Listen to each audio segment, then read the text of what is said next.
hereby call the 2308th meeting of the Milwaukee City Council to order. Please join me in the Pledge of Allegiance. Pledge allegiance to the flag of the United States of America and to the republic for which it stands, one nation, under God, indivisible, with liberty and justice for all. All right, our first item of business tonight is to swear in our judge. So I will come forward and do that.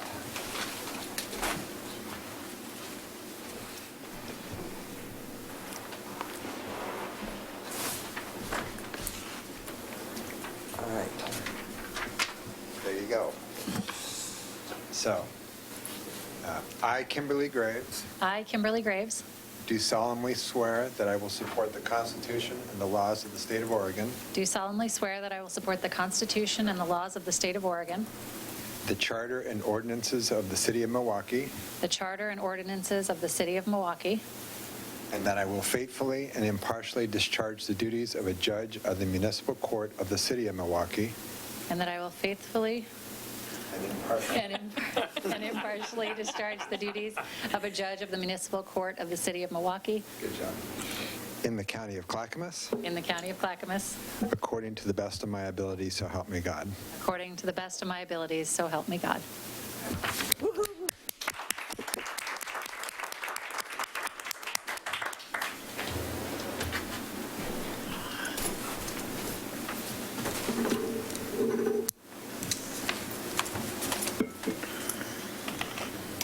Good job. All right, it's all official.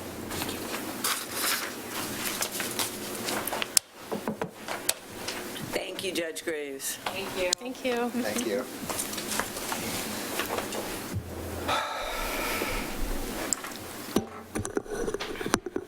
All right. Next up, we have Black History Month, the Proclamation, and this will be presented by Greg Hemer.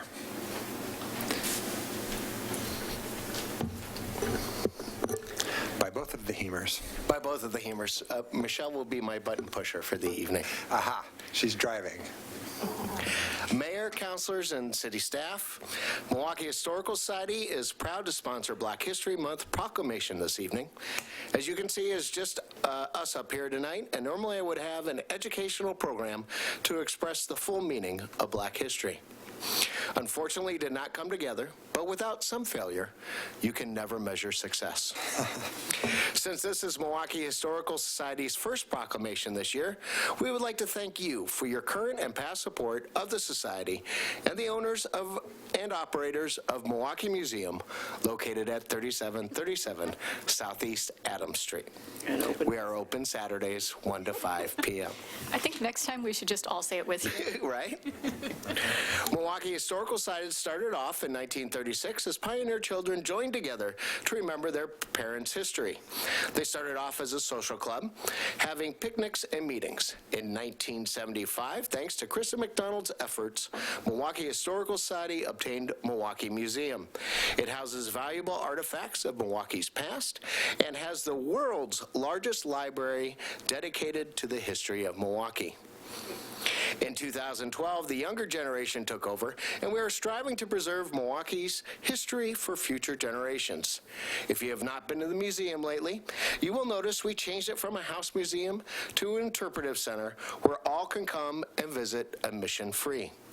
We join in public events expressing our knowledge of Milwaukee's history to the general public.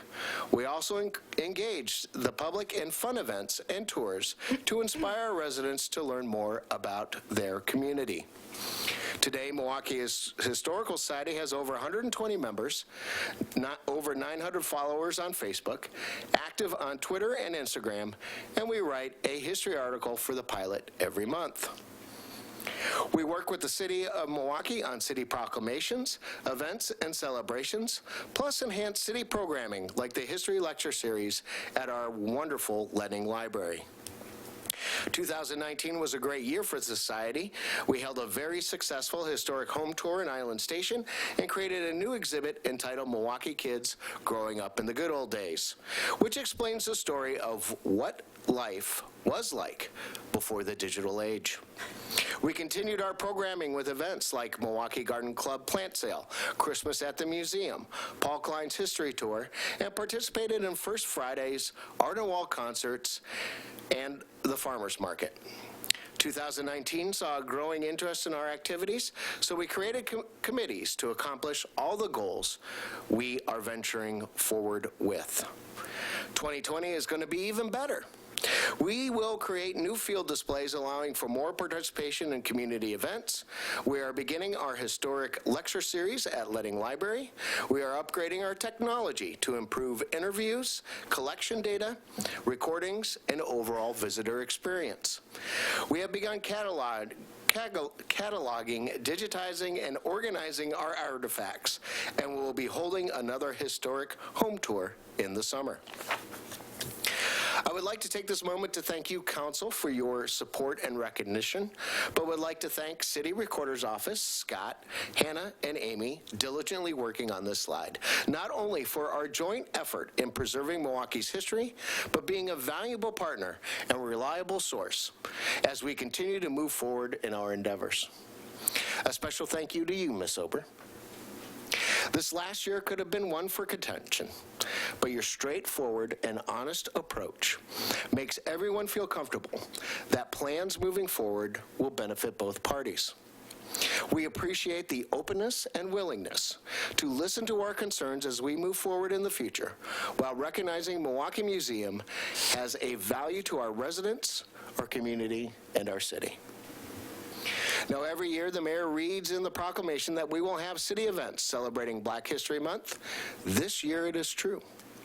Milwaukee Historical Society, Oregon Black Pioneers, City of Milwaukee, and Ledding Library are proud to host guest speakers Kim Moreland, Libra Ford, and Dorothy and Hurtis Hadley with a special address from Councilor Faulkner for a Black History Month presentation March 4th, 6 p.m.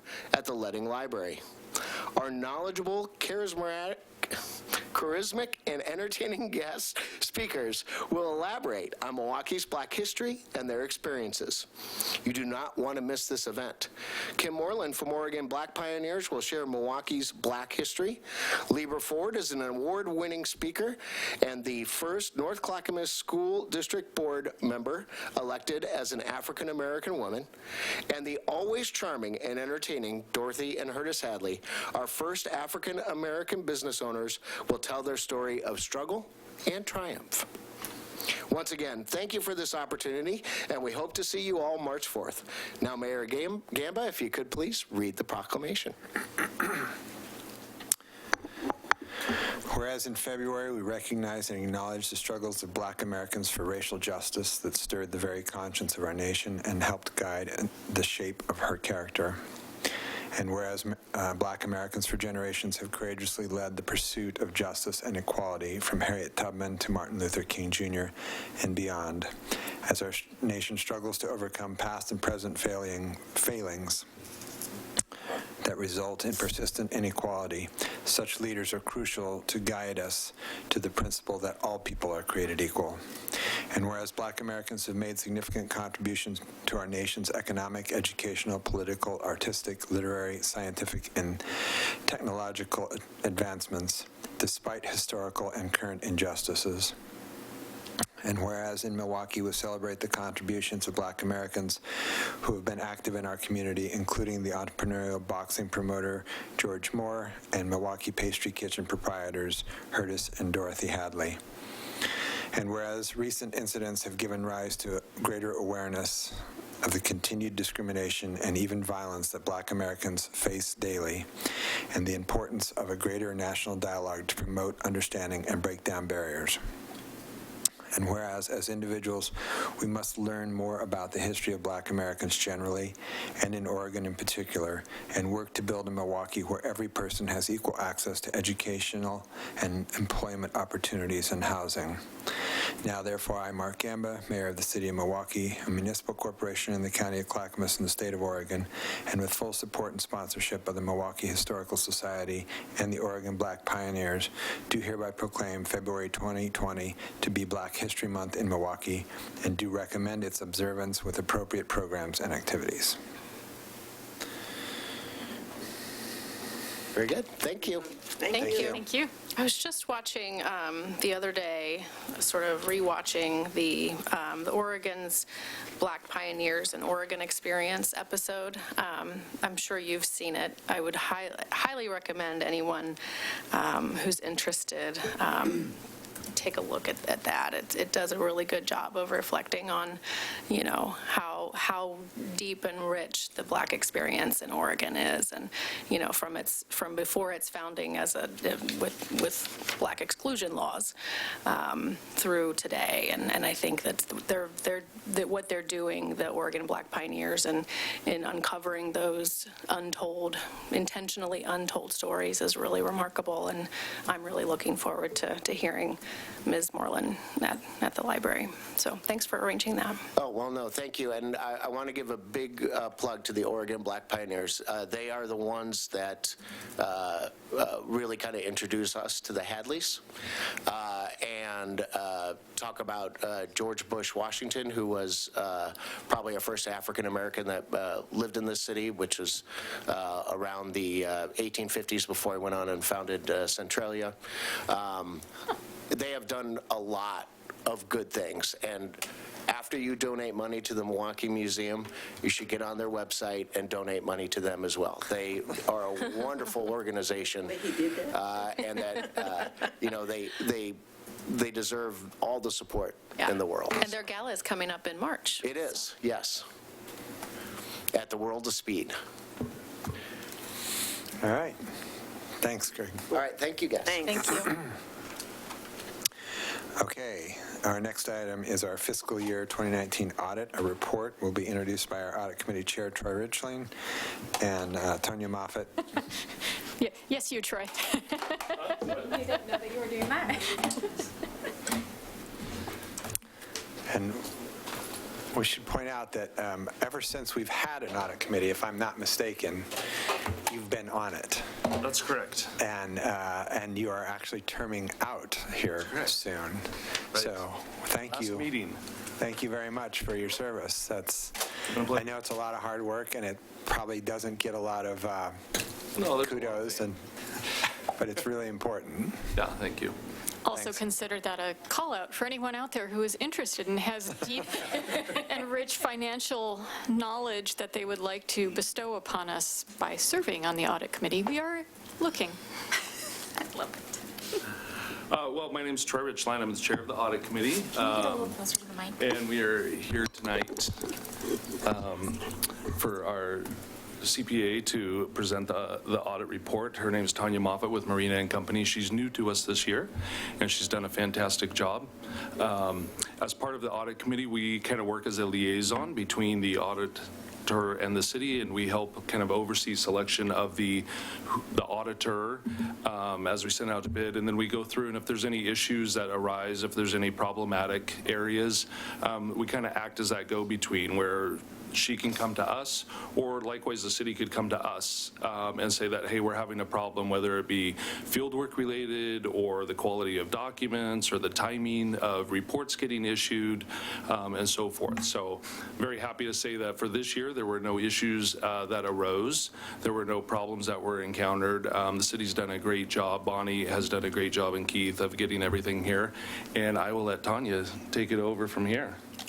Well, so we're here to talk about the June 30, 2019 financial statements for the City of Milwaukee, and I'm happy to report that we had an unmodified opinion or a clean opinion. That's the highest level of a financial statement opinion that we can give on financial statements. I would also like to point out that this is a comprehensive annual financial report.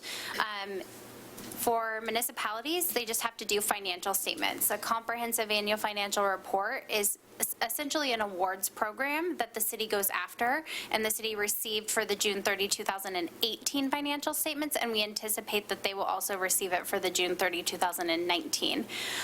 I just like to point that out because there's some extra stuff that your finance department and city staff have taken the time to put together that's very time intensive. And so in the back of the financial statements, there's a section called the statistical section, and it has 10 years worth of historical data for the city. And so it's a great section to look at. It's got a little tab, but it's a great place to look if you're looking for consistent information year over year to see how the city's doing and how things are going.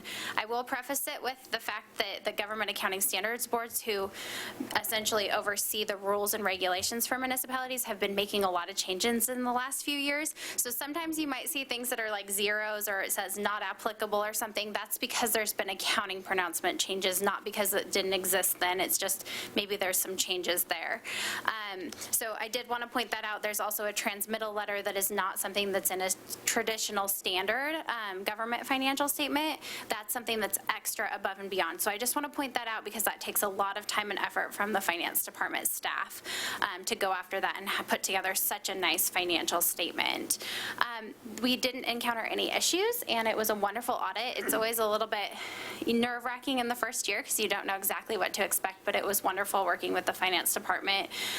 Bonnie Dennis and Keith McClung, their team, they did an amazing job. And so without them having everything ready and, in a great organized fashion, it made the audit go very smoothly. I would also like to point out one other thing in the financial statements. In the very back of the financial statements on page 121, there's an independent auditor's report on compliance and internal control over financial reporting for financial statements performed in accordance with Oregon state regulations. So the Oregon state legislature has some very specific things that they want Oregon municipal auditors to look at. So for example, ORS 279, which is public purchasing, we look to ensure that the city is in compliance. We do some testing on that to make sure that it's put in the paper appropriately, that everybody has an opportunity to bid on projects, things like that. So there's some non-financial related things that we look at when we're doing the audit. We also look at compliance with Oregon budget law. So we looked at that and we didn't have any findings in this area, any non-compliance that we found while we were doing the compliance section of the audit as well. So I just like to point that out because it's kind of something that's unique to Oregon municipalities specifically. You won't see this you won't see it in our neighbors in Washington. It's specific to Oregon, so we didn't have any findings there either. And then they also put together a popular annual financial report. This is something that the city goes through and puts together. This is a very concise, great, like 3,000 level foot information of the city. And so that's also something that is not required, that the city is going above and beyond to put this together for your citizens and for you. So I just want to point that out as well. So it was a great first year, and we look forward to working with you guys in the future. All right, Any thank you very questions? much. No. I just want to call out a couple things. I'm the counselor who sits on this committee. This was Keith's first time through, and he basically came on just in time to really make this effort happen. So go Keith. And I also just really want to recommend the popular financial report. Audits, by their nature, are designed to promote governmental transparency, but that doesn't necessarily mean that they are transparent to the layperson. These documents are actually pretty readable. I'm not promising you'll get everything that's in there, but that's something that I care about, is that we try our best to make it genuinely accessible so that the public who's paying for this stuff really understands that the money is being accounted for and spent in the ways that we think they're being spent. So please check it out. Yes.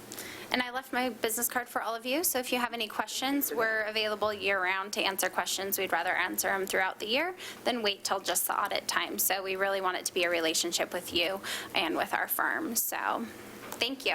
Thank you very much. Thank you. We're sad Thank you. to see you go. Well, thank you very Yeah, you're much for your welcome. service. That's a lot of years of was a doing pleasure. that.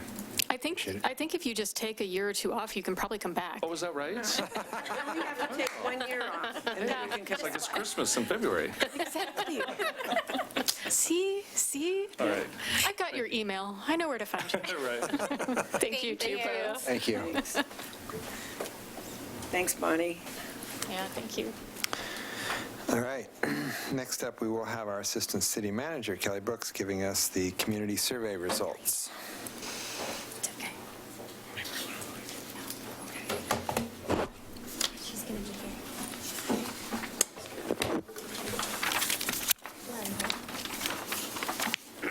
And once again, I forgot to mention that Councillor Beatty is joining us by telephone for tonight's meeting.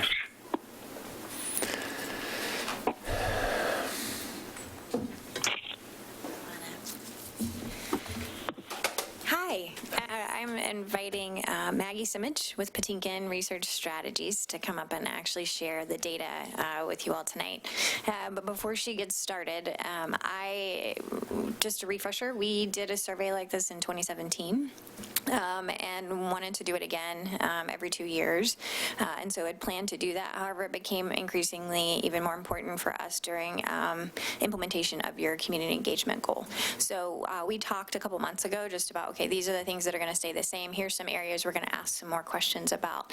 So we do have some new questions, but a lot of ones that were repeated from the last survey as well. So that's what Maggie's going to show you is areas where we know and have information on what we asked before, what the change has been, and what we found.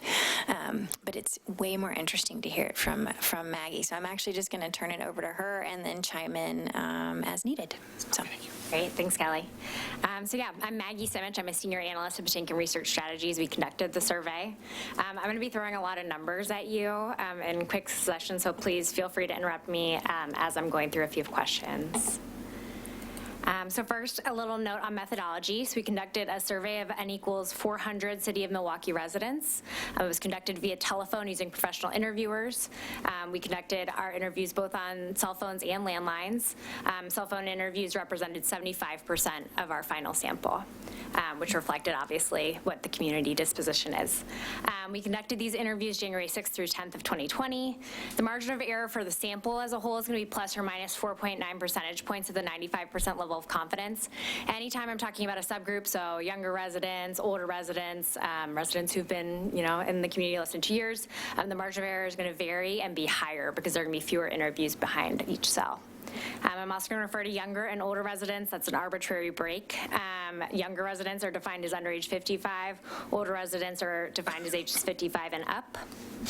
We also include, as Kelly mentioned, data from the telephone portion of the 2017 survey. The 2017 survey did include an online portion that was opt-in, but since this was a telephone randomized survey, we wanted to compare apples to apples data, so we've only included the telephone data from the 2017 survey. That was an N equals 500 sample size survey with a margin of error of plus or minus 4.4 percentage points at the 95% level of confidence. So diving in, the first section we're going to cover is going to be perceptions of the city. To start out the survey, we asked an open-ended question that we then coded. We asked, for you personally, what is the single most important issue for the City of Milwaukie to address over the next year? 23% of your residents said homelessness and affordable housing are their top issue, followed by, let me grab my pointer here, crime and public safety and taxes, both at 13%. When you look at how this compares to our 2017 data, you can see we've seen a pretty marked increase in the number who say that homelessness and affordable housing is their top issue. That was at 10% in 2017. That's at 23% now. So that's a 13-point increase in perceptions that that's the top issue. We see a decrease. Most of the responses are within margin of error from last round, but we see a decrease in the percentage of residents who are concerned about downtown development to a tune of 5 points, and the percentage of residents who are concerned about their taxes to the tune of 13 points. We then asked a question about the cost of housing in the city. So we said, switching gears, do you think the cost of housing in the city of Milwaukee is too high, the right amount, or too low? As you can see, 75% of your residents feel that the cost of housing in the city is too high. 18% feel it's the right amount, and only 2% say it's too low. When you look at how this scales in terms of how long folks have been living in your community, you can see that newer residents are more likely to say that the cost of housing is too high as compared to folks who have been in their current home more than 20 years, who are more apt to say that the cost of housing is the right amount. Do we have any idea, in terms of home ownership, how that's reflected in those numbers? So we do have breakouts by home ownership. I don't have that. It's okay, but I think it's important for me to understand that, because I think someone who's owned their home for 20 years, isn't seeing those increases, 20 or more. A lot of them don't have mortgages any longer. Yeah. Yeah, the one thing I will say is we start to break into, people who've been in their home more than 20 years and are a homeowner. In the survey, we start to get into really small sample sizes. Sure. But this was the most significant break that we saw in the data, which is why we called it out specifically, but we can definitely pull that out of the crosstabs for you. Mm-hmm. We then asked a question about the cost of utilities in the city of Milwaukee. As you can see, 54% say that the cost of utilities are too high. 34% feel that utilities are the right amount, and only 2% say that the cost of utilities are too low. As you compare this to the 2017 telephone survey, you can see that it's a 20-point shift since 2017. At that point, only 34% said that the cost of utilities were too high. 61% characterized them as the right amount, and 1% said that they were too low.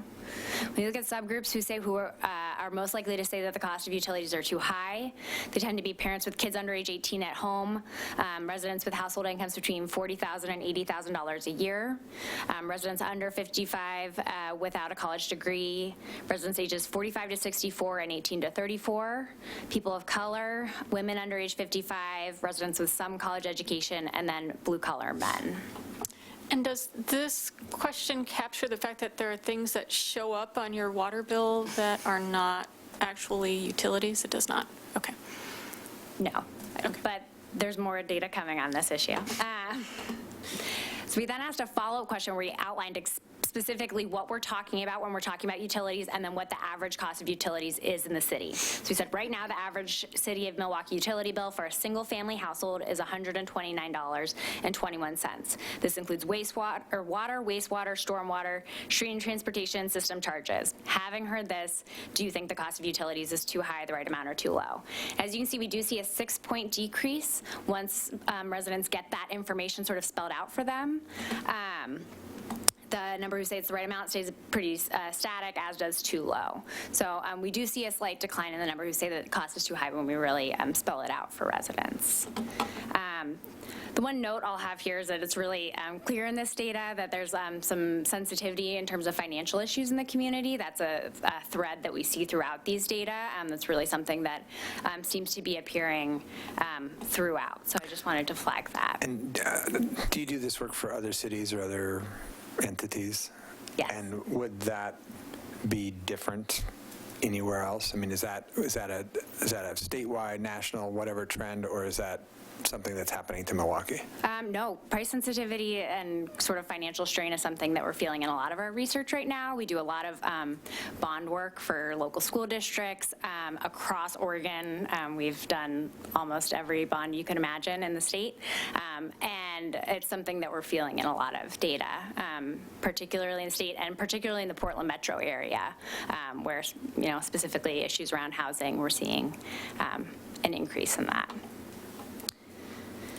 So with that, the next section is going to be perceptions of city departments and services. The first question is, generally speaking, how satisfied are you with the quality of services provided by the City of Milwaukee? Are you very satisfied, somewhat satisfied, not too satisfied, or not satisfied at all? You say 3/4 of your residents are satisfied with the quality of services. 21% are not. That does represent a decrease in satisfaction since the 2017 survey. We were at 84% satisfied, 14% not satisfied. When you look at which subgroups are most likely to have seen that decline in satisfaction, it's residents who have been there in their current home less than 10 years, renters, residents with household incomes between $40,000 and $80,000, residents under age 55, and then residents with children under age 18 at home.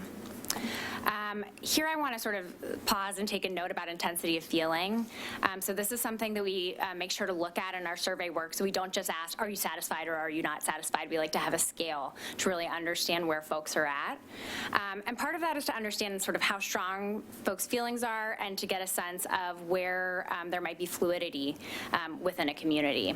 And so a thing I want to point out here is that it's a really small percentage of your residents who have strong feelings either way. So you've got 13% who say they're very satisfied with the quality of services. These are folks who are paying a lot of attention and think that the city's doing an excellent job. And then you have 4% who say that they're not satisfied at all. These are folks who are really frustrated and dissatisfied with what is being provided to them. And then you have the bulk of residents. So you have 63% who fall into that they're somewhat satisfied and 17% who say that they're not too satisfied. And if I had to guess, these are folks who are maybe not too familiar with what's actually going on at the city level. These soft feelings indicate the ability to be to have their opinion changed, and then also perhaps a lack of information. And so that could account for some of what we're seeing in the data here. It's something we see in a lot of our work.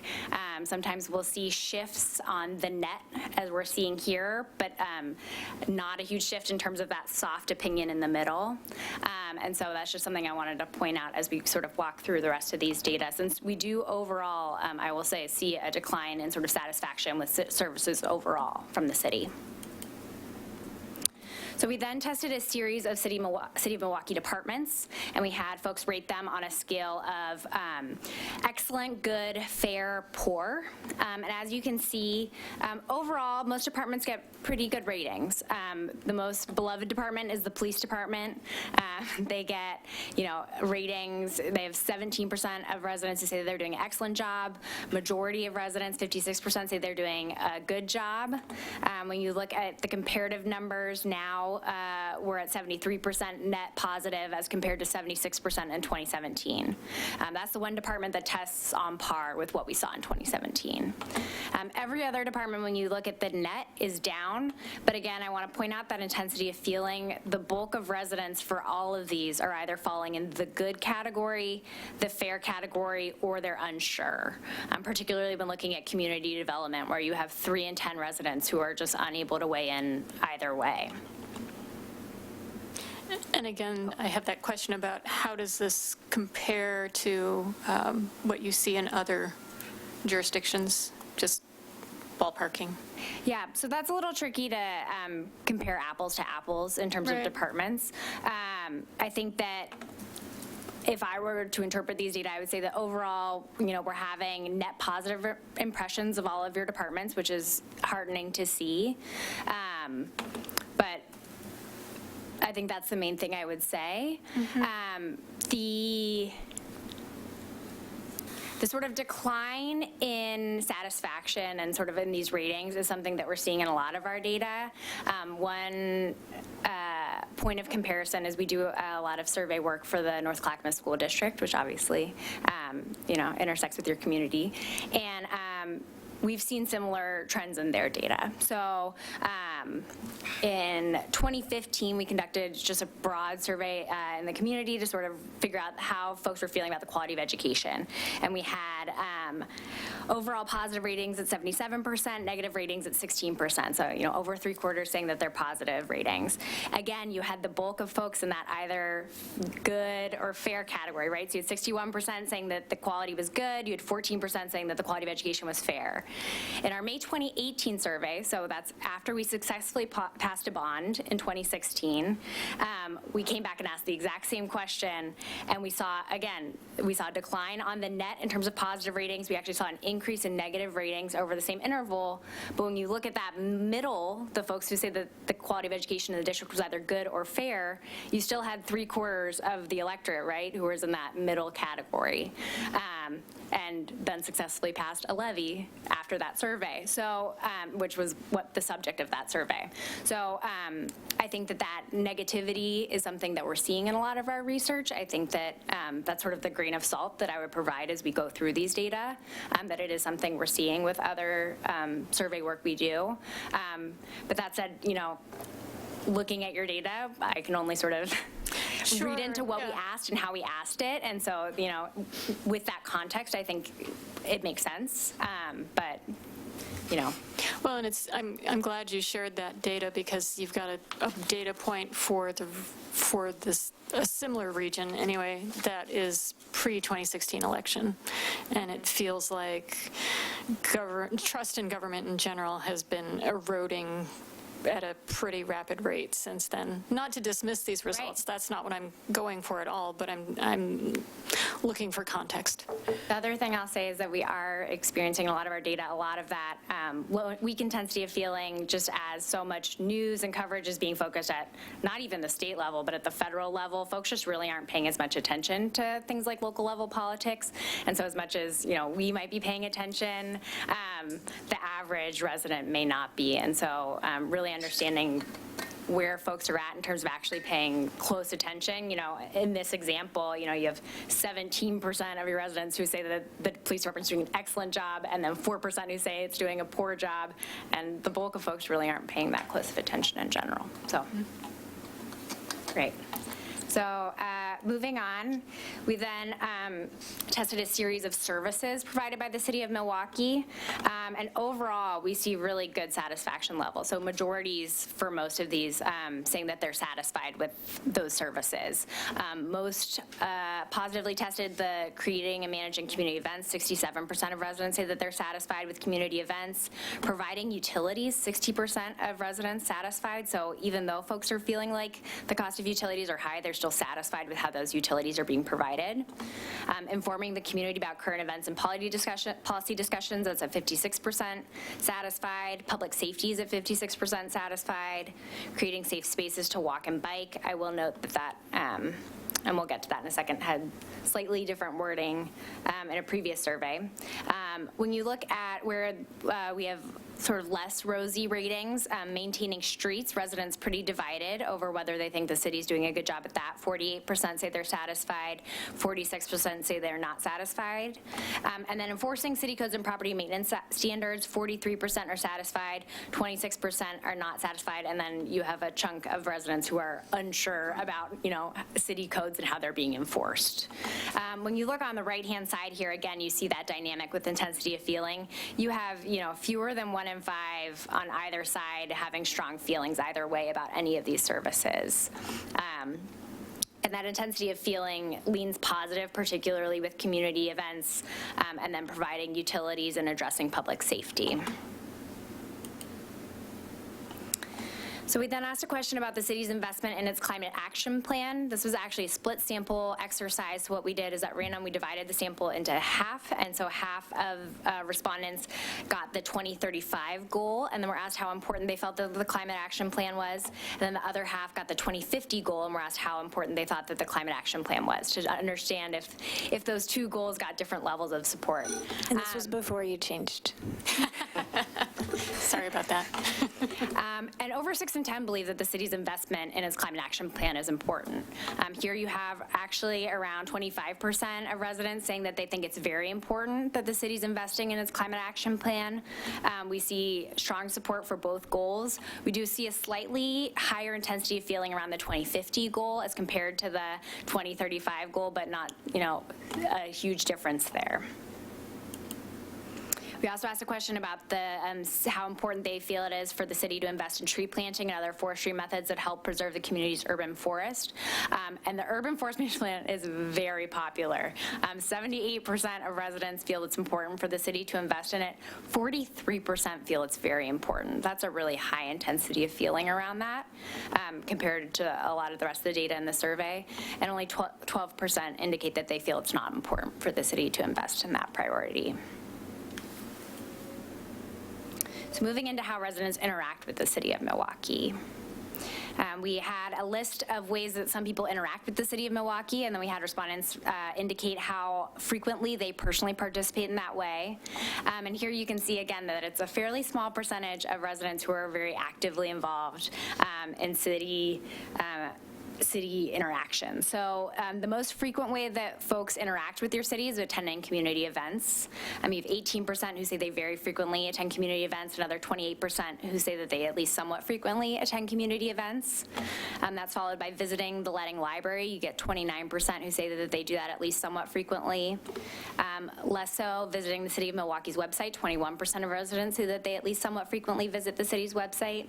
And then around 16% say that they at least somewhat frequently attend their local NDA meeting. When you look at sort of who demographically is most likely to interact with the city in each of these particular ways, those most likely to attend community events tend to be college educated. They tend to have lived in their current home for 11 years or longer. They tend to be over age 55, and they tend to have household incomes between $60,000 and $80,000 a year. When you look at who's most likely to interact with the city by visiting the Letting Library, it includes residents who've been in their current home at least 20 years, people of color, residents with household incomes under $40,000 a year, and then women over age 55. When you look at who's most likely to be visiting the City of Milwaukie website, it's residents who've been in their current home 20 years or more, people of color, residents in Precinct 55, which is the eastern portion of the city, residents with household incomes over $80,000, and then men over age 55. And then lastly, those most likely to attend their local NDA meeting tend to have a 4-year degree or more. So moving into perceptions of development in Milwaukee's downtown.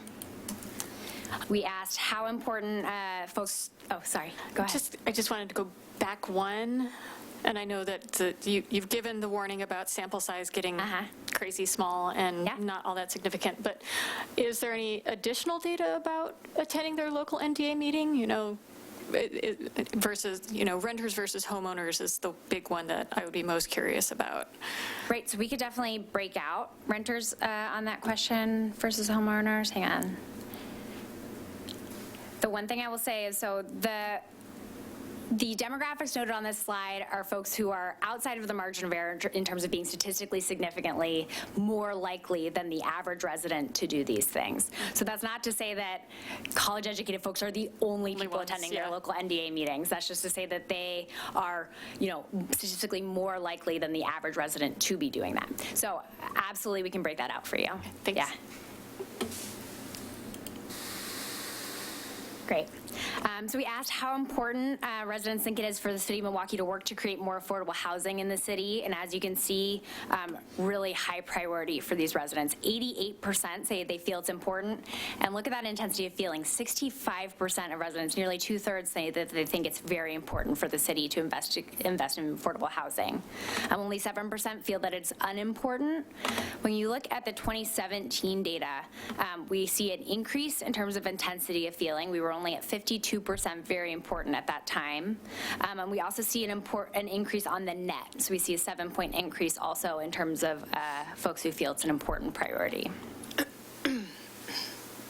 Just to break out sort of where residents land on affordable housing, those most likely to feel it's a very important priority include residents with a high school degree or less, people of color, residents with household incomes under $80,000 a year, renters, residents over age 55, and then residents who have been in their current home between 3 and 10 years.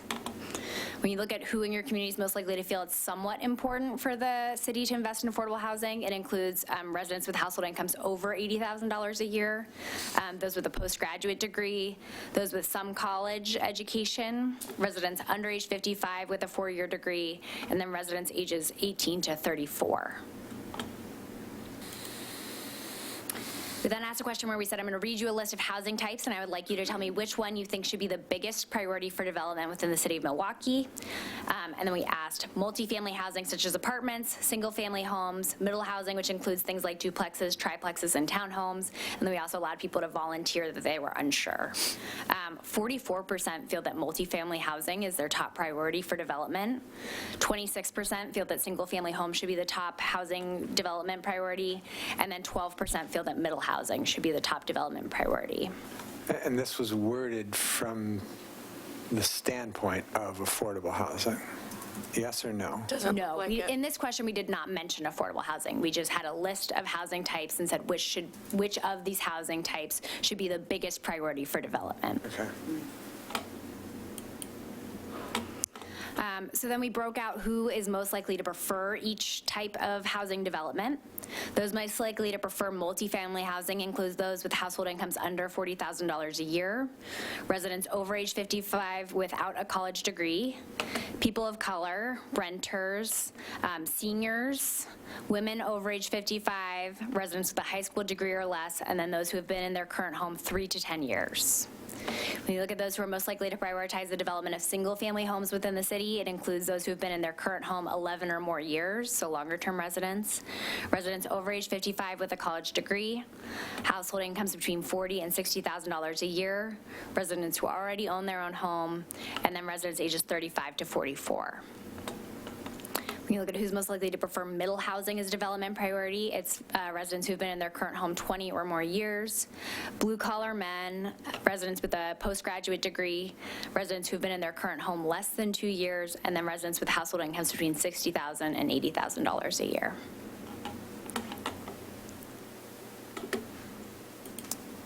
And the last section here I have for you guys is on the demographics of the city. The gender break in this year's survey was 47% male, 53% female. You can see that's in line with what we saw in 2020 in terms of the gender breakdown. In terms of age, we see a slight shift. We see a slight downtick in terms of these younger voters, ages 18 to 20, or excuse me, residents, ages 18 to 24. We see a uptick in this 35 to 44 category and a decrease in this 45 to 54 category. We also see an increase in the 65 to 74. The racial demographics are on par with what we saw in 2017. In terms of parental status, 29% of residents currently have children under age 18 living at home. That's compared to 32% in 2017, so pretty similar overall. When you look at home ownership, we actually see a pretty marked decline in the number of residents who own their own home since the 2017 survey. So 58% of residents are homeowners as compared to 39% who are renters. In 2017, that was 74% homeowners and 24% renters. Now, that's an artifact of sampling, not a representation of the change in overall home ownership in the city, right? Sorry, I didn't say that clearly. We actually asked Layla to double check that number for us. We're going into the census. That's going to give us the clearest information. Yeah. So I would just be cautious about assuming that there have been significant shifts based on what came out of the survey. Their job was to get as close as they could to what it shows us as having under the census data. It's not perfect. Yeah. So this gives you a sense for where that might skew your numbers a little bit right now, but this is not a replacement to doing the census data that you'll have soon. Great. Yep. Thank you. Yeah, this is self-reported. Yeah. Yeah. Yep. And then lastly, in terms of length of residence, you can just see we asked two versions of this question. We asked how long folks have lived in the city of Milwaukee generally, and then also how long folks have lived at their current home within the city of Milwaukee. You can see overall pretty similar to what we saw in 2017 in terms of distribution. There are some changes on the margins here, but just wanted to also provide that data for you guys. So with that, I know that was a lot of numbers all at once. Are there any other questions on this?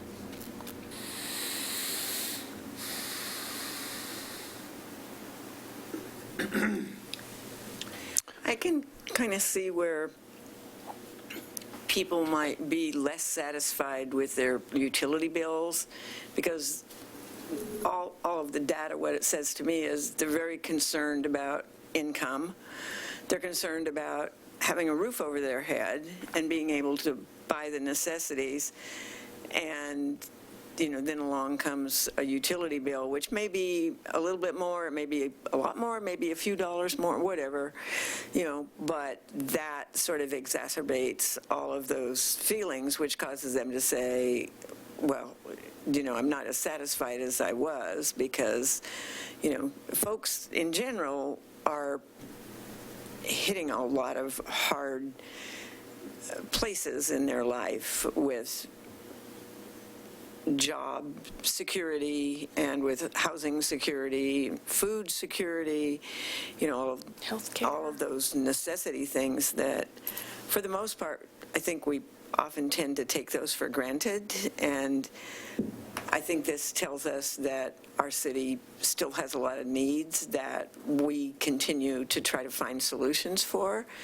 I think we've done a good job of that in the recent past, and hopefully, we'll continue to do more of that. But the people may be not knowledgeable about what is actually, going on and how their city is changing. They know it's changing, but maybe they're not really aware of what that means, and that ultimately, it's going to be a better Milwaukee than it was.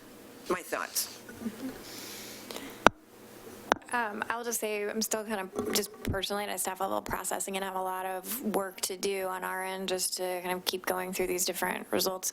I will say I was I love data. I think it's great to have it. I'm really glad that we do it. I thank you for supporting it. It's also, we're building a trend. We're building a record of information. This is just the second time we've done it. So some of these questions, whether they may sound a little wonky, we kept them the way they were because we want to see how things are changing over time.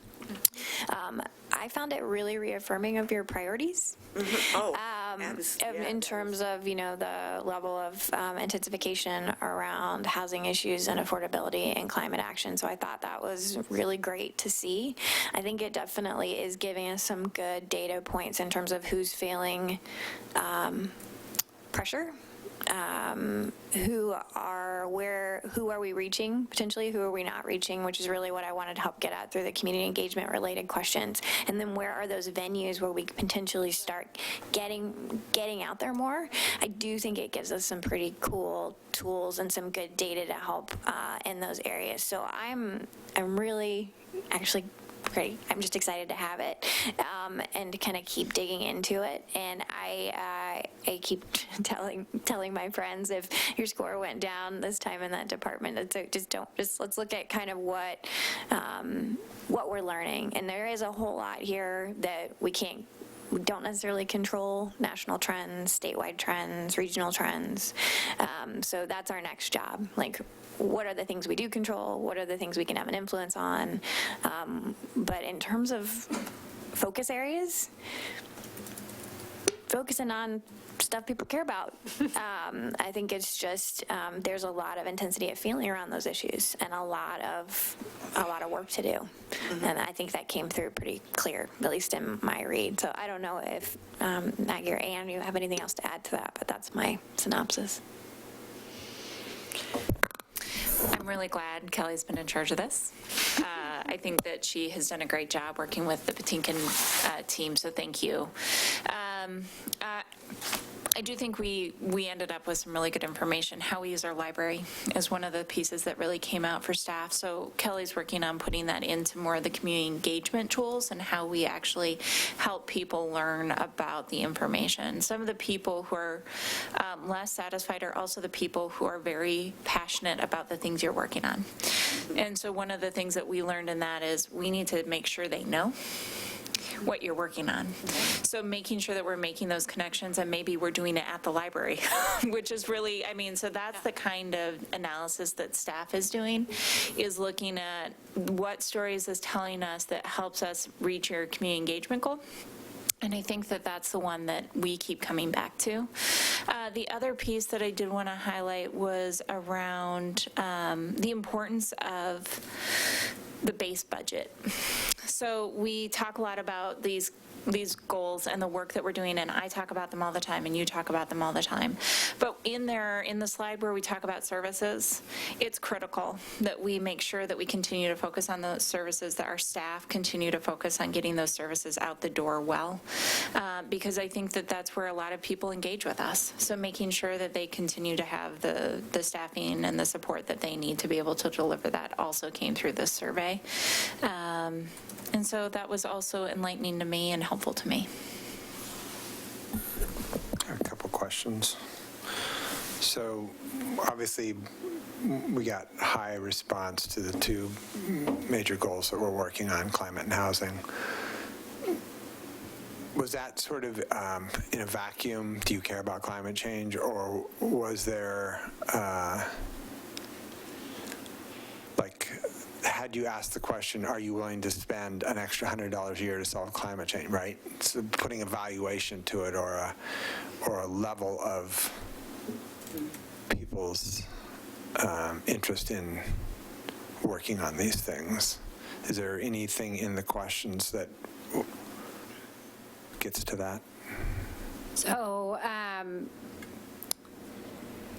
the first thing I'll say is that the closest thing we can get to sort of folks' unvarnished views in terms of their city priorities is this first question, where we had an open-ended question asking what their priority is. And there we had 23% volunteer that homelessness and affordable housing is their top issue. When looking at climate change, you get 2%. So that's folks offering as their initial thing what they want the city to focus on, volunteering that they want climate change. So that's where we can sort of get that data point in terms of an unvarnished opinion on that. The actual wording of the climate change question is, how important do you think it is for the city to invest in its climate action plan, either of having net zero carbon emissions in the city of Milwaukee by 2035, or of becoming a completely carbon neutral city by 2050? So it was not framed in terms of paying more in fees or anything like that. It was asking, for you, how important do you think it is for the city to invest in the plan? So it did include the word invest. It's not just saying, do you want to save the polar bears? It implied that the city is going to be spending taxpayer dollars on that, but we didn't spell it out in terms of a personal cost. Okay. And then on the housing affordability / homelessness, what you just pointed out, the unvarnished concern, do you get a sense that the concern is, my apartment is costing me so much that I may be homeless soon? Or is it the concern that there's homeless people walking down my street with shopping carts and that's scary? Or, whatever the emotional reaction to that is. So unfortunately, in the interest of being cost effective, we ran this question as a pre-coded open-end. So what that means is that interviewers had a list of topics, and when they heard the open-ended response, they categorized it instead of recording the full verbatim response. That's a much more cost-effective way to include open-ended questions in your survey work. Otherwise, an open-ended question could cost you, 2 minutes of calling time. But that also means that we don't have the benefit of knowing the nuance within that question of exactly what within the issue of homelessness and affordable housing folks were most concerned about. I might flag that for the next time around as something where we might want to add a category so we can separate out those different things. And can you do that, can you do it so that you're not doing it for all of them, but just for the ones that we're most interested in, like the ones that are actually, like if someone mentions one of our 3 goals, then you would dig in a little bit deeper to try to capture nuance. Yeah. I don't know how you'd structure it that way. I do think we didn't get into that level of how to structure an open-ended conversation when we were building it, so that's something we can follow up on more. I think for me, this is such a it covers so many topic areas. I prioritized keeping the breadth of issues over digging into specific ones, and in some cases that leads you to ambiguity like you got here. So it's really good feedback moving into the next time. If we find that this result isn't as helpful as we need it to be, I'd almost say if there's some follow-up questions we might want to do about breaking out homelessness and housing affordability later in the survey to help better inform our work. We could do that, I think. On the So, slides, yeah. I'm just curious, because I want to just refresh my memory. Yeah. On the slides about housing, though, I'm just curious about what exactly those questions were, and Yeah. then also the results, because maybe that does shed a little bit of light anyway on what people are thinking about. Yeah, so we asked 2 questions on specifically targeted towards housing. The first was, do you think the cost of housing in the city of Milwaukee is too high, the right amount, or too low? That's where we got to 75% saying that the cost of housing was too high. We then had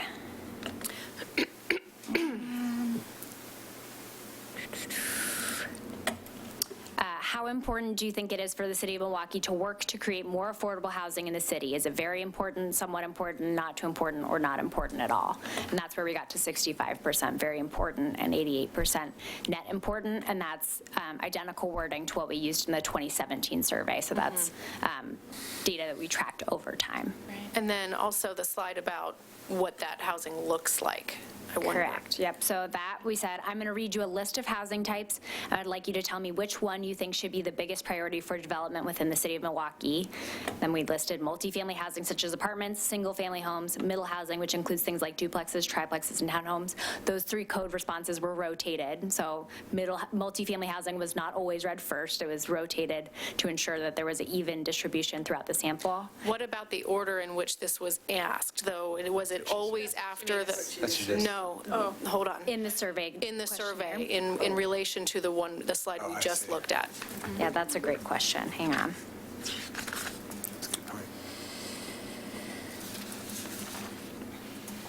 So we had covered the cost of housing, and we had asked about the importance question came ahead of that question. Sorry, this one came.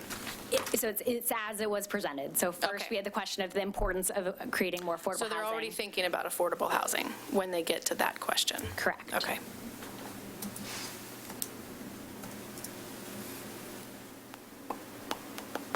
You can also keep asking us, and we can go tonight, but I suspect you'll have more questions as you think through, and more information will come back. And we're happy to, Yeah. give you guys more information. Yeah. Thank you. Yeah. Thank you. Thank you, this is super Very helpful. interesting. Thanks. Great, thank you so much.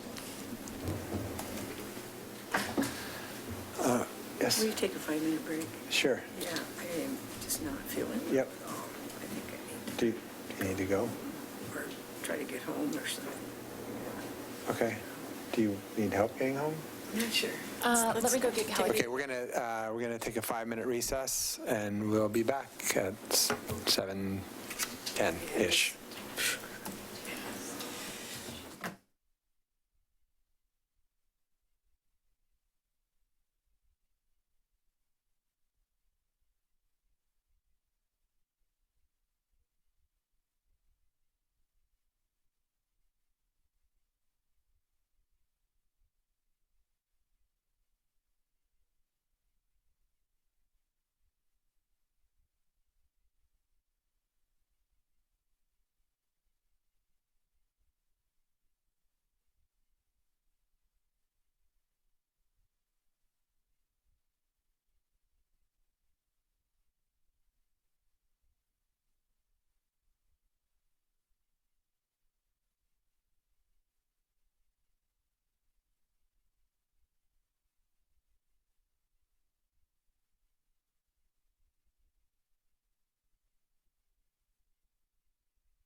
And you could move in.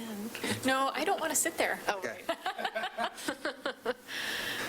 So, instead of me reading this entire thing, is there anybody here that's here to give testimony about anything?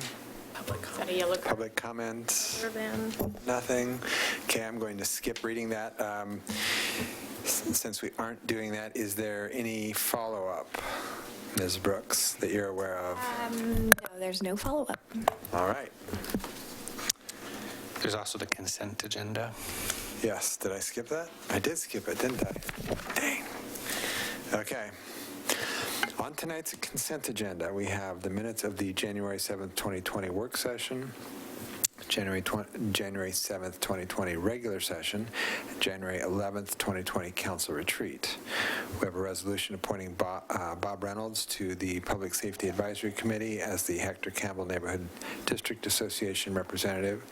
We have a resolution authorizing the payment of $40,000 for the third year of the CityWorks software license and maintenance agreement. And we have an Oregon Liquor Control Commission application for Makin Thai and Sushi at 4630 Southeast International Way for on-premises catering. Does any member of council wish to remove an item from the consent agenda? No. No. I would entertain a I move to motion. approve the consent agenda. Yep. As amended? As amended? No. That was left over, sorry. Yeah. Okay. No amending. I second. It has been moved and seconded to approve the consent agenda. Is there any further discussion? All those in favor? Aye. Aye. Aye. Passes unanimously amongst those present. By the way, for those who stepped away, Wilda has gone home for the evening. She was not feeling well. Okay.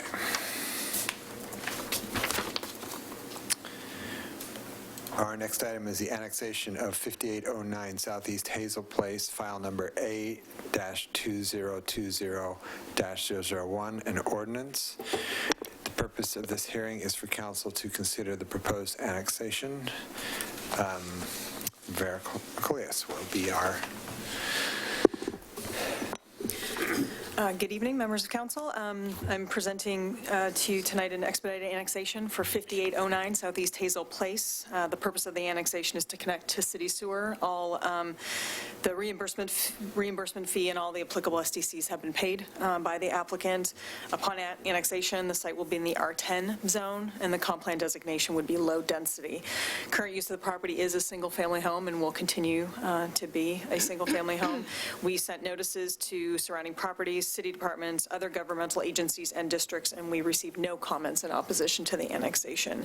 So staff does not believe there are any adverse impacts to annexing the property into the city. Happy to answer any questions, but this is a pretty standard annexation that we've seen before. But again, happy to answer any questions.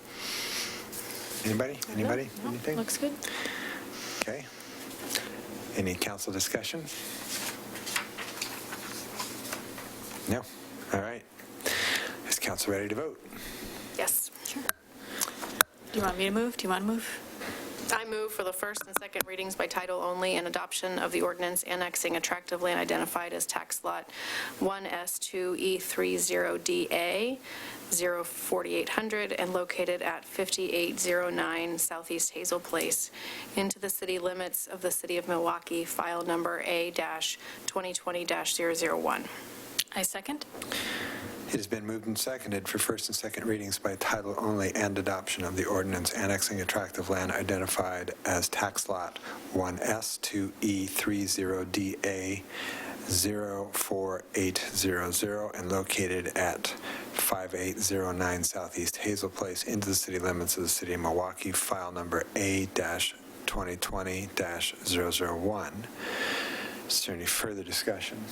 No. All those in favor? Aye. Aye. Opposed? None heard. It passes unanimously amongst those present. Ms. Brooks, would you please read the ordinance by title only twice? An ordinance of the City of Milwaukie, excuse me, Oregon, annexing a tract of land identified as tax lot 1S2E30DA04800 and located at 5809 Southeast Hazel Place into the city limits of the City of Milwaukie, file number A-2020-001. An ordinance of the City of Milwaukie, Oregon, annexing a tract of land identified as tax lot 1S2E30DA04800 and located at 5809 Southeast Hazel Place into the city limits of the City of Milwaukie, file number A-2020-001. Mr. Stauffer, would you please poll the council? Councillor Heisey? Aye. Council President Faulkner? Aye. Councillor Beatty? Aye. Mayor Gamba? Aye. Motion carried 5-0. Ordinance number 2188. 4-0. 4-0. 4-0. What did I say? Did I say 5? I said 5. Oh, I said 4 in my head. 4-0. Thank you. You said it with such confidence. All right, great, thank you, Vera. Our next item is appeal of the Planning Commission's decision regarding the Elk Rock Estates development, continued from December 17, 2019. The public hearing on the appeal of the Planning Commission's decision to deny a natural resources cluster development application file number NR 2018-005 and AP-2019-003 is called to order. This is the council's 5th hearing on the appeal matter. Tonight, council is asked to receive a brief update from staff and continue the hearing to March 17th. No testimony will be taken on this matter today. And based on my previous announcements regarding a concern about a perception that I might have bias and extensive ex parte communications, I will recuse myself yet again from participating in this hearing. You may as well, whatever. It's going to last about 3.5 seconds. Yeah, I'm going to go stand out in the hallway. Okay. Council will now hear the update. It's a very brief update. Thank you. The staff has been in communication with the applicant a few times since the last hearing in December to confirm the requirements for the amended application, revising the timeline, et cetera. We expect to receive the amended application this week, hopefully, at which point we will review the materials, we will prepare a staff report, we will send out the 20-day notice to the to abutters, et cetera, and proceed at that point. I have not spoken to the applicant today. I was actually hoping or expecting to receive the materials yesterday, so I will be following up with him again tomorrow to find out what's happening. But we do have a I keep revising the timeline to make sure that we have time to hit all of these things. He did provide an extension through April 1st, so we can capture the March 17th continued hearing date. I know there's at least one neighbor who's frustrated with this process as far as kind of getting this moving forward, so I will touch base with the applicant, try to reach him tomorrow and find out what's happening. But at this point, I am proceeding with the expectation that March 17th will be the continued hearing with an amended application. Okay, great, thank you. Does council have any questions? No. Okay. Is there any council discussion?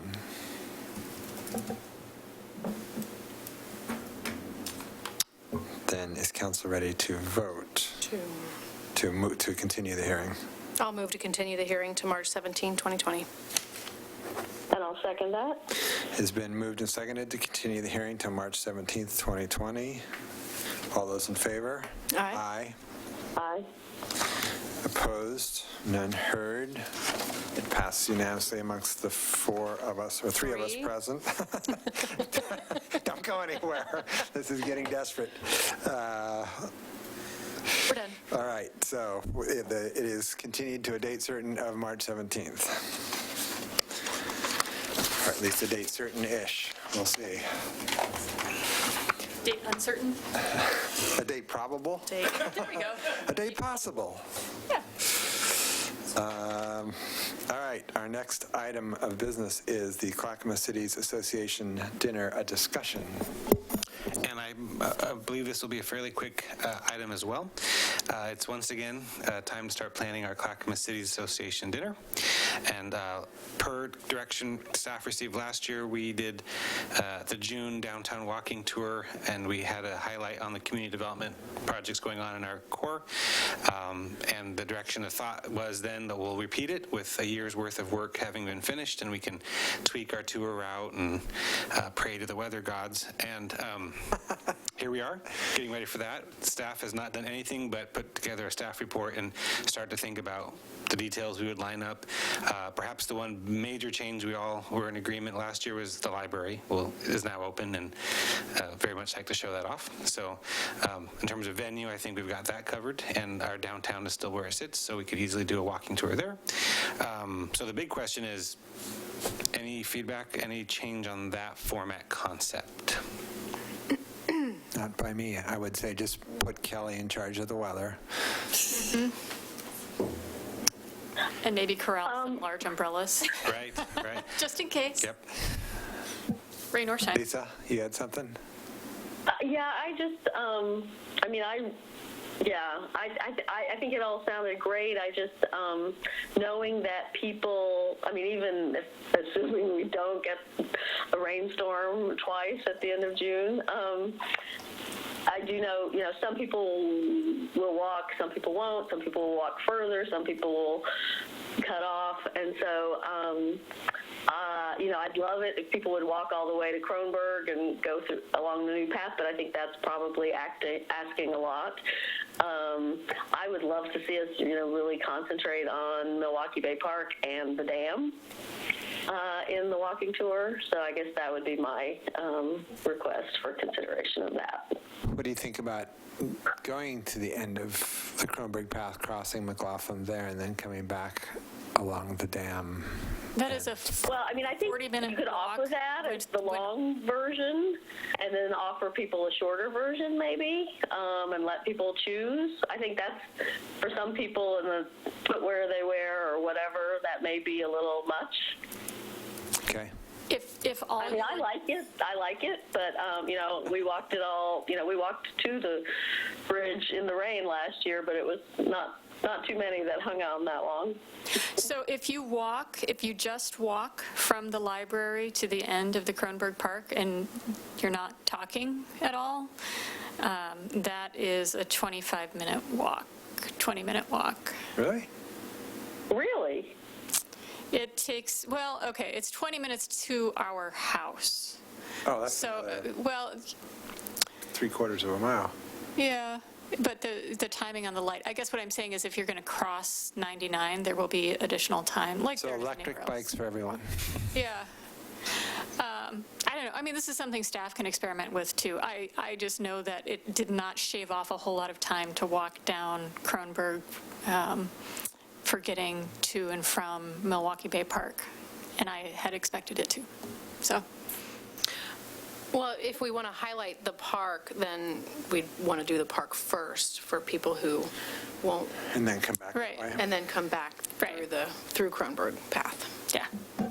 We fully plan to come back in May or June, whichever date we've settled on, to bring that option to you and confirm catering and site plan. So before we started investing time in this, I wanted to make sure that game plan still sticks. Yeah. Sure. And then 2021, I think our thought was, and I think we're on the list for October of that year, perhaps with a community college focus, now that we're a college town.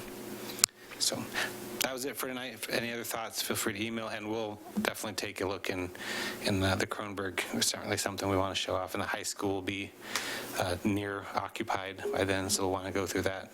And Northwest Housing is, anyway, we'll work it out and we're back. Cool. All right. Thanks, Great. Scott. Thank you. The next item is the 2020 Council Committee Assignments discussion. This will be led by our Assistant City Manager, Kelly Brooks. So this is probably pretty quick. So I came before, I can't remember the exact date, we chatted, I sent it around, I did get a few edits. Council President Falconer, I got yours. I did end up adding it all, but putting it in one block, so I hope that's okay. Yep. You had asked if I could get some clarity around what meeting staff was attending on the housing line. I learned what I learned, but there's still a little follow-up we need to do there. So I got rid of the highlight and I confirmed which meeting Christina would be attending next, and that's now on the sheet.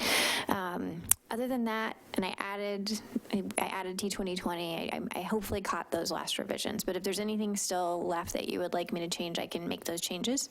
Otherwise, I'm going to take draft off and call it good for you. There's no vote required or anything. It's just a reference document for you all. So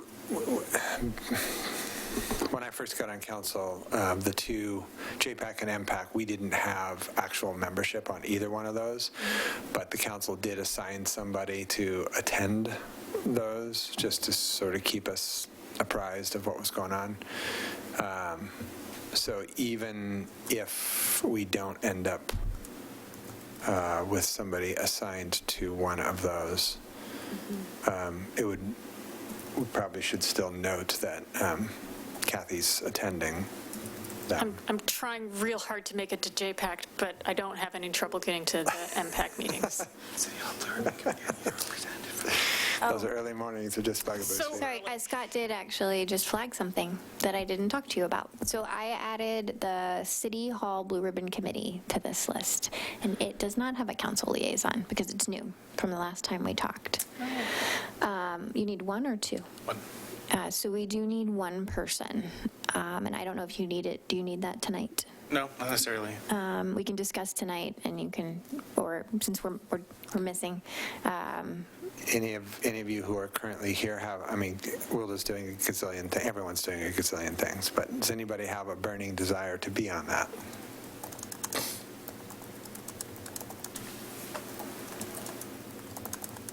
All righty. We'll draw straws at the next meeting. What was that, Lisa? Yes? Well, I mean, if nobody wants to be on it, I'm happy to serve on it.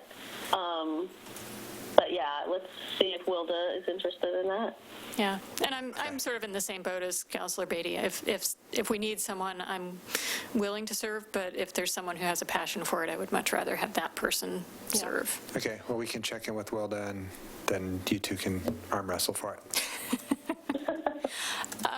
Kelly, I just wanted to make sure that I'm no longer listed as the co-chair of C4 Metro. Yeah, I Should it pointed be? that Okay. Did I not fix that? out. No. Okay, I'm going to fix that. Thank you. Because I know you are not the co-chair of C4 Metro. Thank you. My apologies. I mean, maybe someday, but not today. I was actually trying to be good, and I attached this to the staff report in advance. You did a good job. Thanks for doing that. Thank you. Thank you, everyone. Yes, for doing what everyone else just does automatically. It's a little. I have that information. I will make that correction. Thank you. My daughter astutely observed how funny Kelly is during the Kronberg ribbon cutting. That's all I got. Yeah, thank you for that. Okay, anything else? Not on that. No? Okay.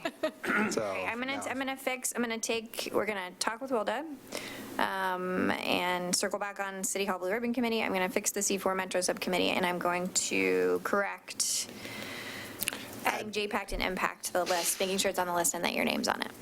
Does that sound good? Okay, thank you so much. You're welcome. Good job. All right, and I think to I'm wrangle. the next thing too. Yes, you do. Okay. Council input on legislative and regional issues. Okay, I have a slide, but it's not worth showing, so we can just talk through it if you want. I hope you didn't put a lot of time into it. It's not. It's just my regular bullet, so I don't forget things slide. I want to actually start with a regional item, if that's okay. Councilor Beatty asked about it last time, and we've gotten an email. Y'all received an email from Neil Schulman with Nikki Wick about a potential advocacy opportunity around T2020 money and dam funding. And I believe Neil had a subsequent conversation with Mayor Gamba. I also just checked in quickly with Councilor Lewis, just to get her read on what the viability of that might be. And she was amenable. So if you all are open, I would recommend I draft a letter similar to what Neil said that just pitches the idea of 10 million overall. I think the concept is 5 could come from 2020, which could leverage 5 coming from natural areas funding in some way, and write that to her and just say, hey, we understand that this is an opportunity that's now before us that we'd like you to consider, and here's the reasons why it's a good project and a good opportunity. And so if you all are amenable to that, I would draft that for your review and signature with the intention of getting that in before, I think the next task force meeting is the 19th. Sounds right. So getting it in before the next task force meeting. So, and Mayor Gam, I just want to check in with you because you're there. And so this is just sort of like, I think it's a great opportunity. I've just wanted to be sensitive to the fact that we have been a part of a process for a while here. So does that work for you if that letter gets in around that time, or? It's fine. Okay. Okay. So that's that one. That's easy. Okay. Then we'll jump over to the short session topics. So the Happy Valley LC, we have bill numbers now, not just those LC drafts. So these you can actually go find if you want to read up on them. There was a hearing on the 3rd. There is a work session on the 5th. So that's moving right along. I would expect that it would continue to move along.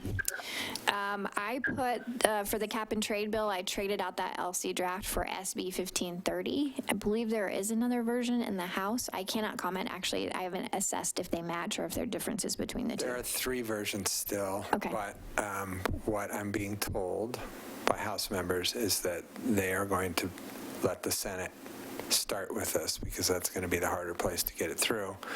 So it will be the Senate bill that we're concentrating on, even though it's the weaker of the 3 bills. That said, the rumblings I'm hearing from Salem, we may not even have a session. Yeah. I don't know this. I'm sorry, I didn't hear the end of what you said. You said the we may not even have the Republican senators and House members are talking about walking out. Yeah. Okay. So absolutely nothing may get accomplished this year.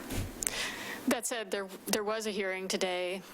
People were lined up out the door to give testimony. I don't know from which sides they were coming, but it. And there's more testimony on Saturday. I'm going to go testify. Yeah. Yeah. So I think my question for you also, there's hearings, as you said, there's hearings today, hearings on the 6th, hearings on the 8th. I know there's an action day, I think on the 11th, where I'm assuming there's, and then because of the work y'all did with the resolution last week, there was a letter that went out to the governor's office, to a lot of different decision makers. So what are you, if anything, looking for in terms of a letter or testimony to be provided at any of the upcoming hearings, or do you feel like resolution, I guess, do you want something drafted that goes in? Who wants to help me with that? Or do you feel like, hey, you did the big push, you passed the resolution at the council level, Well, I think another letter letting them know, testifying that we are in support, that we passed a climate emergency, that it's becoming ever more important to do this work, blah, blah, blah. Yeah, hitting all the notes. And I submitted written testimony today for HB 4066, which is a nerdy bill that's basically would make it easier for the PUC to support utilities in building out EV infrastructure. So it's a good, this is the thing we want. Yeah. So I would be, if it gets a work session, if it keeps moving, if it has any legs, I'd be happy to draft a bill if council had any interest in signing something that came from all of us. Draft a testimony. Or, well, draft a letter of support that we could send in, or I can go testify if they have a second hearing and what have you. Cool. Good. Let's see, there's one that we should be interested in, there's a couple actually that come to mind. Senate bill, is it 1538? allows local governments, it has to do with concealed weapons on their premises. Oh, is that I didn't see that. I did a gun search today about gun legislation because Councilor Beatty had flagged it, and I came across that gun lock one that Councilor Beatty had sent around. I didn't see that one, but that doesn't mean it, I just... Yeah, maybe set, I mean, this is just what I'm seeing. I thought I saw something about it. Okay. Potentially the number is 1538. I haven't actually looked at OLS yet. Okay. The other one that that I think that we might be interested in is Senator Fagan, looks like Senate Bill 1534, about housing discrimination. So we may just want to put those on our lists of things to make sure we're watching. Okay, I can add them to the list. Remembering that there's a diesel particulate something Is there? happening again. No, maybe I'm misremembering. It's possible. I am behind on, I got buried in emails from Or maybe every that was environmental being organization. thought about and they bailed because they wanted to get the cap in. I don't remember now. I think Sorry. that's where it is. And I apologize, I did not read the chamber update. Do we care about HB 4010, which would repeal opportunity zones? Is this a thing we care about? Well, it's Would we just had a repeal opportunity zones? It has a hearing on February 6th in the Revenue Committee, House. Interesting. I assume Chamber is opposed to repealing. They are opportunity. opposed, yeah.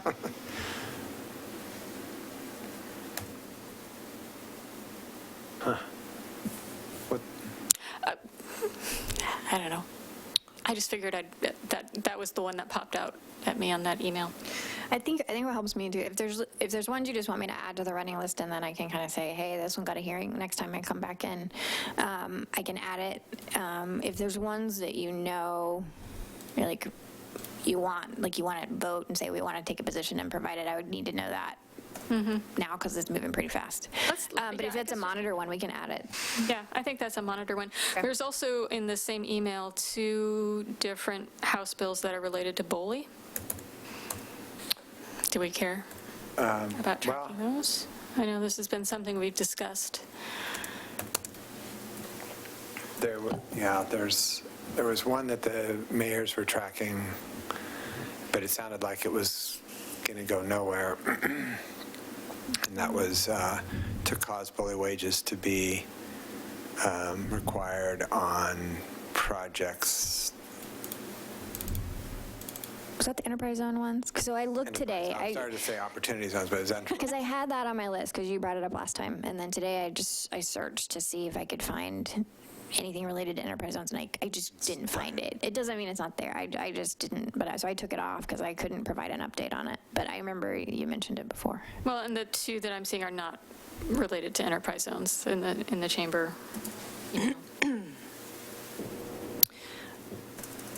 Keep looking through your email because it's helpful for me just to know what you're getting. I will say there was an email that came in. I know the mayor got it. I believe actually, I cannot remember if it went to a second member of council as well. But it's related to contracting and materials for water pipes. It's House Bill 4043.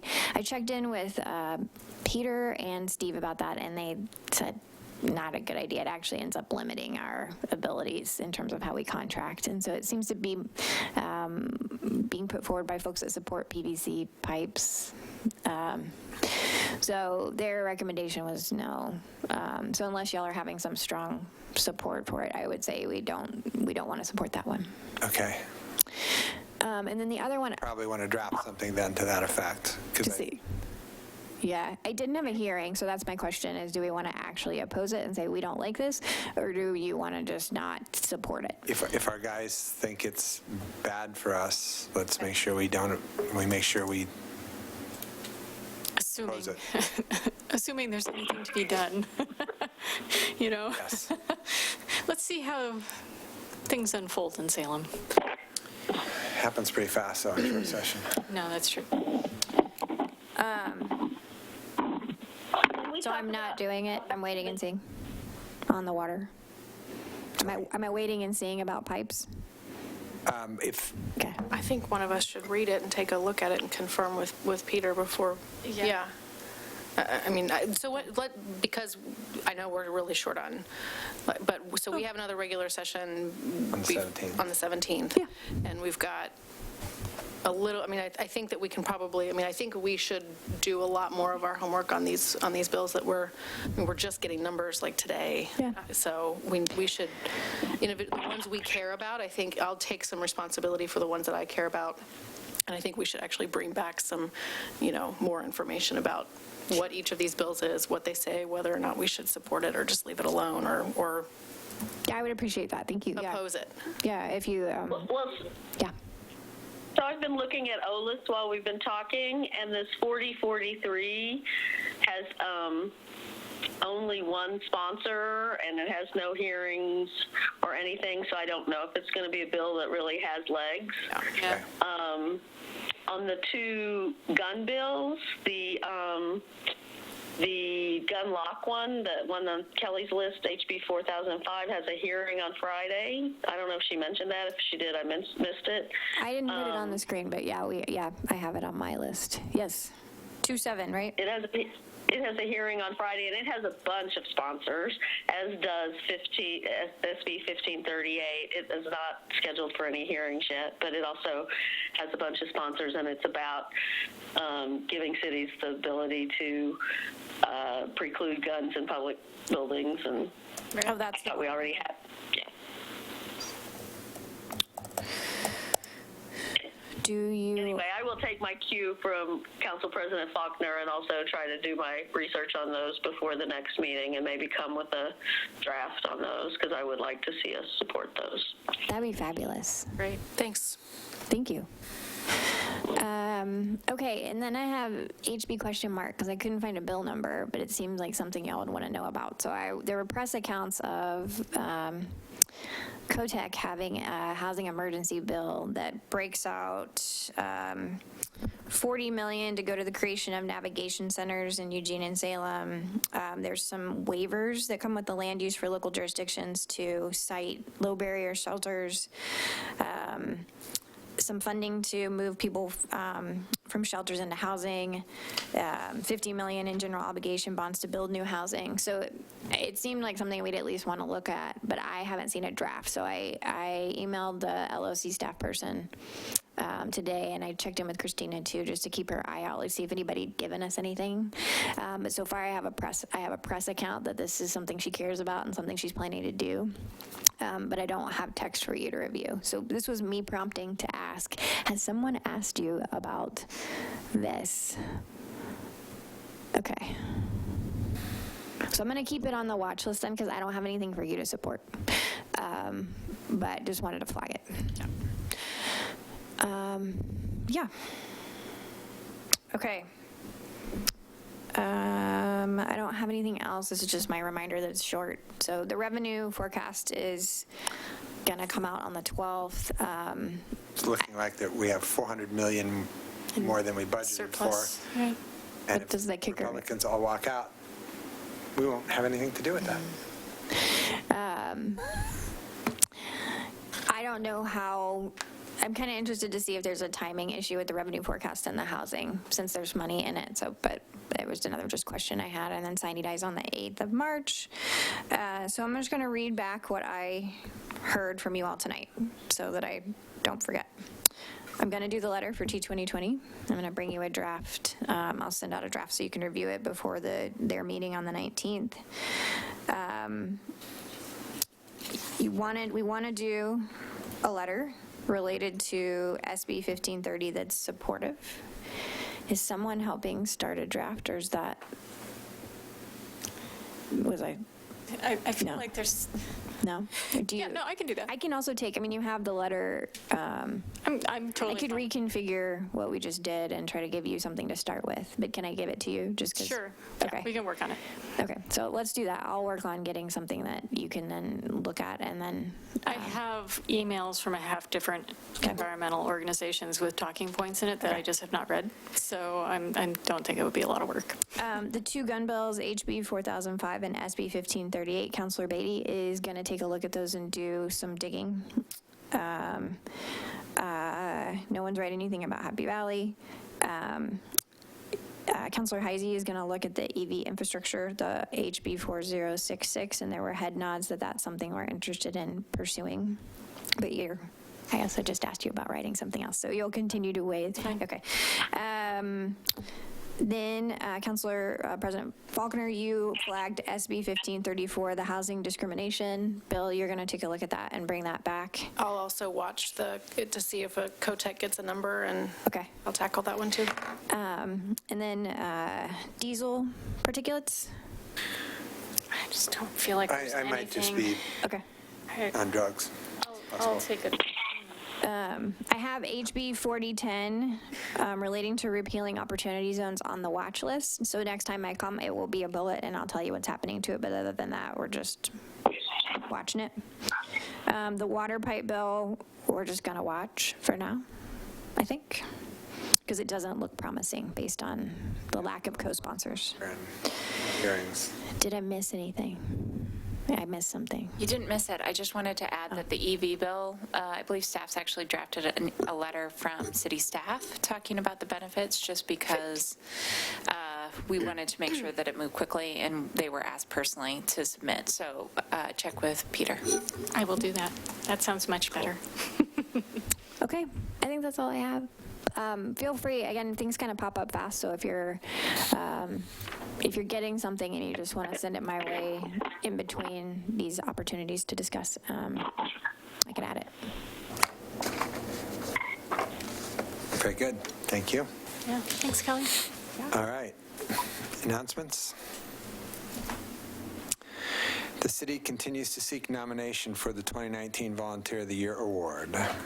Nominees can include anyone who resides in Milwaukee or is a member of a nonprofit organization or business that serves the Milwaukee community. Nominations are being accepted through an online form through Friday, February 14th at 5 p.m. Join me at the 2020 State of the City address on Thursday, February 6th at 5:30 p.m. at the Leading Library.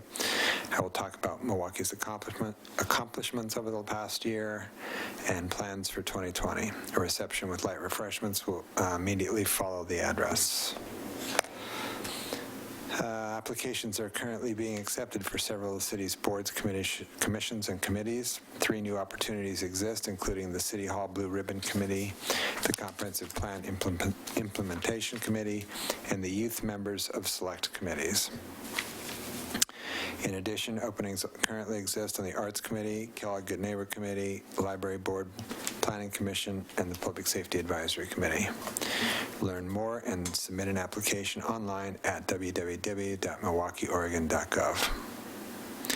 Join the Homeless Solutions Coalition of Clackamas County on Tuesday, February 11th from 2 to 4 p.m. at the Leading Library.